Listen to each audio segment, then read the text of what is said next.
भोजपुरी समाज के लायक नहीं हूँ, तो मैं इस भोजपुरी समाज को छोड़ के किसी और इंडस्ट्री में चला जाऊंगा। मुझे मेहनत करने आता है, मैं वहां भी अपने आप को साबित करूंगा।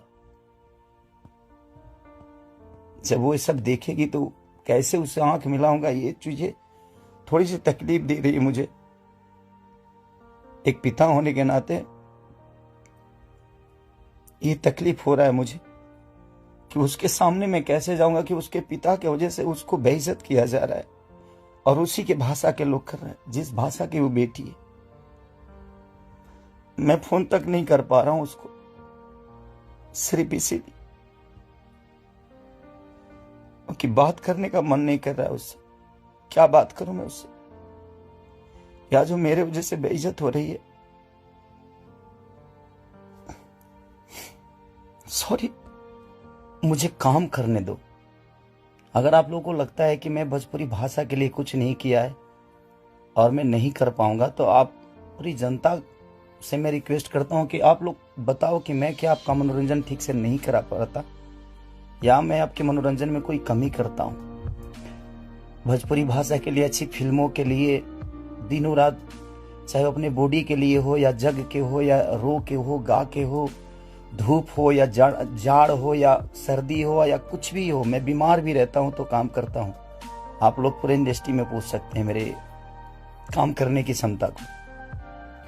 अगर किसी को ऐसा लगता है, इस भोजपुरी समाज में किसी भी इंसान को ऐसा लगता है कि मैं भोजपुरी के लायक ही नहीं हूं, भोजपुरी समाज के लायक नहीं हूं, तो मैं इस भोजपुरी समाज को छोड़ के किसी और इंडस्ट्री में चला जाऊंगा। मुझे मेहनत करने आता है, मैं सिर्फ बर्दाश्त कर रहा हूं, लेकिन आज बहुत ज्यादा तकलीफ हुआ।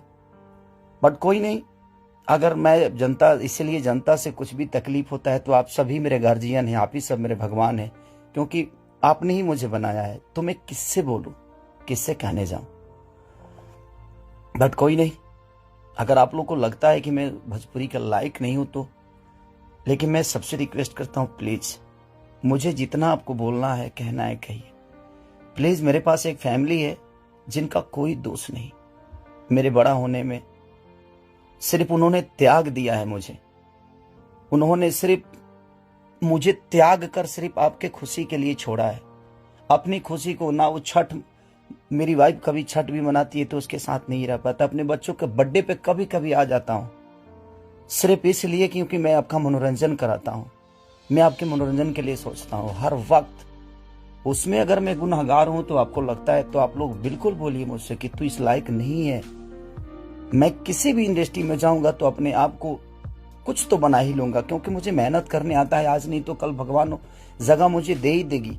जब एक लिट्टी बेचने वाला बेटा, एक दूध बेचने वाला, लोगों का जूठा धोने वाला आदमी, लोगों के घर में नौकर बन के मैंने काम किया है और मैं वहां से उठ के यहाँ तक आ सकता हूँ, तो आज तो आप लोगों ने उस लायक बना दिया है कि मैं कहीं भी मेहनत करूंगा तो अपने बीवी बच्चों का पेट पाल सकता हूँ। भोजपुरी इंडस्ट्री के कुछ लोगों ने खेसारी लाल यादव को इस हद तक मजबूर कर दिया है कि जो खेसारी लाल यादव हमेशा भोजपुरी इंडस्ट्री के विकास के बारे में सोचता था, जो सोचता था कि हमारी भोजपुरी इंडस्ट्री दुनिया में नंबर 1 इंडस्ट्री बने, आज वही स्टार भोजपुरी इंडस्ट्री को छोड़ने की बातें कर रहा है। दोस्तों, बहुत ज्यादा दुख होता है, क्योंकि भोजपुरी इंडस्ट्री अगर जानी जा रही है तो सिर्फ खेसारी लाल यादव की वजह से, और वही खेसारी लाल यादव आज भोजपुरी इंडस्ट्री को छोड़ने की बातें कर रहा है।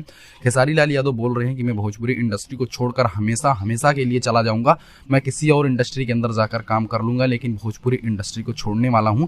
दोस्तों, आप इसके बारे में क्या कहना चाहेंगे? क्या खेसारी लाल यादव के जाने के बाद भोजपुरी इंडस्ट्री में कोई और ऐसा सुपरस्टार बचेगा जिसके कारण भोजपुरी इंडस्ट्री का विकास हो पाएगा? क्या खेसारी लाल यादव को भोजपुरी इंडस्ट्री छोड़ देनी चाहिए? इसके बारे में आप क्या सोचते हैं, हमको कमेंट करके जरूर बताइए।